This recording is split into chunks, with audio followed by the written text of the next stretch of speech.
doing today? I hope you're all good. Thank you for watching this video. My name is Nemo and today I'm going to take you with me to the hospital. I am going to the hospital and in the Netherlands, normally when you say I am going to the hospital, that is the ziekenhuis, people think that you have something that is very, very dangerous or maybe you're very sick. But that is not the case for me. Yeah, they think like that because normally when you're sick here in the Netherlands, you just need to go to your family doctor and your family doctor will help you just with if you have a flu or you have a headache, and if you have like a backache or something, then you go to a specialist. When the family doctor can't handle it, then you need to go to the hospital. But luckily I'm not sick. I am just going for a test because I am pregnant. I am now 13 weeks pregnant and I am going to do the Down, Edward and Pateau syndrome test. So if you don't know about that, I just googled it. I want to read it for you guys because I know about it in Dutch. So I needed to Google it in English. So they say all pregnant women are offered a screening test for Down syndrome, Edward syndrome and Pateau syndrome between 10 and 14 weeks of pregnancy. This is to assess your chances of having a baby with these conditions. Down syndrome is also called trisomy blah blah blah. So the other names of Down syndrome and Edward syndrome and Pateau syndrome is written over there. If a screening test shows that you have a higher chance of having a baby with Down syndrome or Edward syndrome or Pateau syndrome, you'll be offered diagnostic tests to find out for certain if your baby has the condition. So here in the Netherlands, they advise you to do that also, and it's up to you as a mother or the pregnant woman to decide together with your partner to decide if you want to do it or not. So I was thinking, should I do it? Should I not do it? And then I thought maybe it's for the best to just go ahead and do it, you know. Then I get to know the health of my baby. Actually, what happens when they say that your baby is okay, there are no chromosomes showing that the baby is gonna get it's gonna come out with these kinds of syndromes, then that's a good thing. But if they say that it is possible that your child has these syndromes, then you can also prepare yourself, prepare your mind and prepare everything as you prepare for the baby, you know. So I think it's actually a good thing to do it, even though it can be scary. It is very scary for me because you never know what to expect, and I just hope and pray that everything is going to be well, and then the results will be out in 2 weeks and then they will tell me that my baby is perfectly healthy. That will be really great. So I am gonna take you guys with me, and later on I will try to talk a little bit about my experience there, if I cannot film there, of course. I'm really nervous. So what they're going to do, they have like the combination test, and that is where they do an ultrasound, and then they also take your blood. They will take blood from you, I think from here, I don't know. I've never done it. This is my first pregnancy and I'm very, very, very happy about it. And that is the combination test. There is the combined test. If you choose to have the test, you will have a blood sample taken. At the scan, the fluid at the back of the baby's neck is measured to determine the nuchal translucency, your age, and the information from these two tests is used to work out the chance of the baby having Down syndrome. And then the quadruple blood test is just that they don't do a scan, but they just do a blood screening test. Yes, so I am going for the blood screening test because if I look here at the advantages and the disadvantages, so if I compare between the two tests, here it is written in Dutch. So tussen de combinatie en de NIPT, you can see that the NIPT, the blood test, gives much more accurate information. The blood test gives much more accurate results, and that is what I want.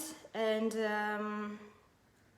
like for example, where can I read that? 85% from the 85 from the 100 children with Down syndrome, that is the combination test. So it doesn't really like 100% give the results 100%, and the other test, that is the blood test, it gives you then 96 of the 100 children with Down syndrome. So it is higher. The other one is 85 out of 100 children, and the blood test is 96 of the 100 children, you know.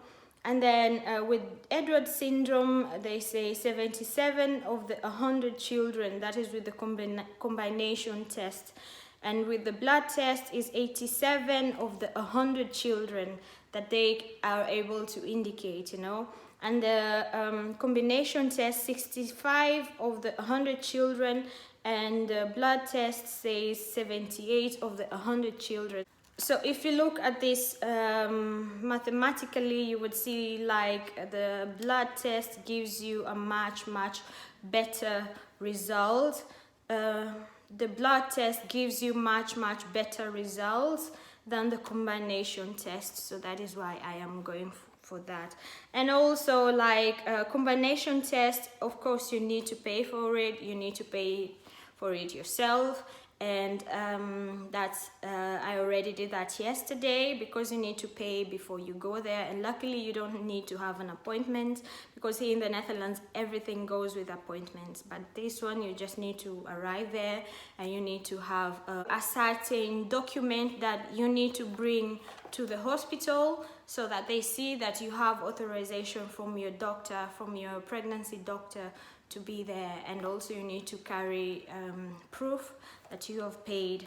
So like when you pay for the combination test, you pay 170 euros, and when you go for the blood test, that is the NIPT, you pay 175 euros. So a difference of 5 euros. And you know, with the NIPT, you know that the chances of knowing the right results is higher than with the combination test. I'm really trying to translate from the Dutch to English. I hope I was a bit clear. And yeah, so let's go, because it's almost time. We need to drive to the hospital. So let's go. I am here at the hospital. I just went through the midwife's office, and that is because I needed to get this document that is showing that my midwife has sent me there, so that I have a midwife, and through this midwife I am going to have my blood tested. And also this one right here, the advice from the midwife to the people that are going to take my blood on the tests that they need to do. So to screen the blood, and then they're going to check for other, apart from the syndromes that I've told you about, they're also going to check if I have any kinds of sicknesses, or maybe I have sexually transmitted diseases like HIV. And that is also what they advise when you're pregnant. You need to do these tests, so that in case you are sick, you have blood sickness or very dangerous sicknesses, or you have something like HIV, then they know how to advise you, and also they know how to handle you, and also how to handle your baby when you're giving birth, so that your baby stays protected from all these kind of sicknesses that you may have. And also yesterday I didn't go for a walk. Normally I go for long walks, but yesterday I was very busy. I was editing videos and I was sitting there the whole day. So at the end of the day I thought, let me skip some rope. So I took out my rope and I started skipping, and I started feeling very, very painful in my underbelly, and I was very scared. So I stopped. And in the night, it was also uncomfortable. There is this uncomfortable pain that I was feeling, and today also. So I told that to the midwife, and she was like, just wait for me for like 10-20 minutes. I will try to hear the heartbeat of your child and to see if everything is okay. And she did that. I wasn't able to film because I didn't have my phone with me. It was on the table. I would have done that. Oh my God. But that sound, the sound of my baby inside of me, the heart beating so do, do, do, do, do. Oh, it is the best sound I've ever heard. That was just the best. Oh, and I'm getting so emotional. I'm so happy. Okay, so let's go in. It's really, really bad weather. It's raining. I don't know if you can see that. Yeah, you can see through here. It's raining, but that doesn't matter. We'll dance through the rain, go in there and pray that the results come back after 2 weeks, being saying that everything is good. Okay, let's pray for that. Let's go.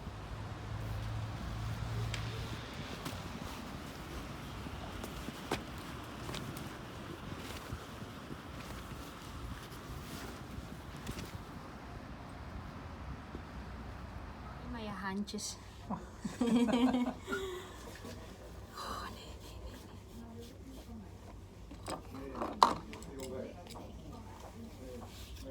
Het gaat wel pijn doen. Klein, ja, je voelt een klein beetje even de prik en dan is het alweer over. En dan is het alleen nog maar vullen. Oei, oei, oei. Daar was het. Dat is alleen de prik en nu is het alleen nog maar... Vuist mag weer open. Hoeft geen vuist meer. Ja, oké. Laat maar steunen hoor, dan is het denk ik fijn voor u. En dan is het alleen nog maar even vullen. Oké. Ja, even duwen. Dan krijgt er zo een pleister op.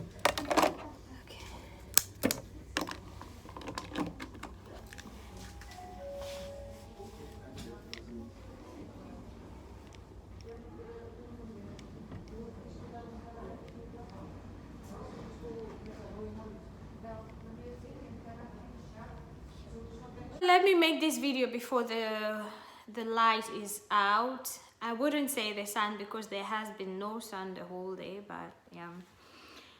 So I went in, they took out my blood, they took out a lot of blood, I thought, but yeah. She said it's for all the different tests that they are going to run using my blood, and then after 2 weeks, in 2 weeks time, the results will be out. So the tests are going to be for the baby, Edwards, Down syndrome and Pateau syndrome test. And then for myself, they're going to test if I have any hereditary diseases or if I have HIV. They're also going to check my blood type. Actually, I never had my blood, like, I don't know what my blood type is. I really don't know. So I'm really curious to know what kind of blood type I have. And the process went really, really fast. I was in there for like, I think less than 10 minutes. And they were done, so yeah. And then I am now home and we have to wait for like 2 weeks, like I said. So I am just curious. I can only pray. I can only pray to God that the results are good. You know, every woman wants to have a healthy child. And every woman prays for a healthy baby, you know. Oh yeah, by the way, I'm also gonna make a video about, if you didn't, I think it will be a video that I will post before this. I think so, because I think it's going to be about how you, as a woman, can help another woman to get pregnant. what can you do to help another woman to get pregnant? Because some of us are very lucky. Some of us get pregnant just like that, even without like expecting it. You just get pregnant. But some women really want to get children, but it takes a really long time. And at this time, there are so many ways that the doctors can actually help a woman to get pregnant. And you, as a woman who is already pregnant, can actually participate in helping that other woman who has difficulties in getting pregnant, actually getting pregnant. I will share that video. I will make that video and I will share it with you. And right now, I'm gonna get ready to prepare my dinner and my baby's dinner also. Oh yes, and I will come back to you guys with the results after 2 weeks. And yeah, again, thank you for watching this video. If you did not subscribe to my channel, please go ahead and do so. Share this video with your friends and family, you know, help me grow, because I am really trying right now. I am trying hard to grow my channel, you know, to grow as a person, to grow as a YouTuber, and at least bring out content that is going to be also useful to somebody out there. Like this information, if you didn't know about it, then I hope that you get to know through me, and that you can find out if there is such a test around where you live. I think they're everywhere. I think so. I'm not sure if it is there in Kenya. I'm not sure, but please check on Google or ask advice from your midwife, and there should be something. There should be something. Okay guys, I'm gonna go now. Thank you again, and I will see you guys in the next video. Bye.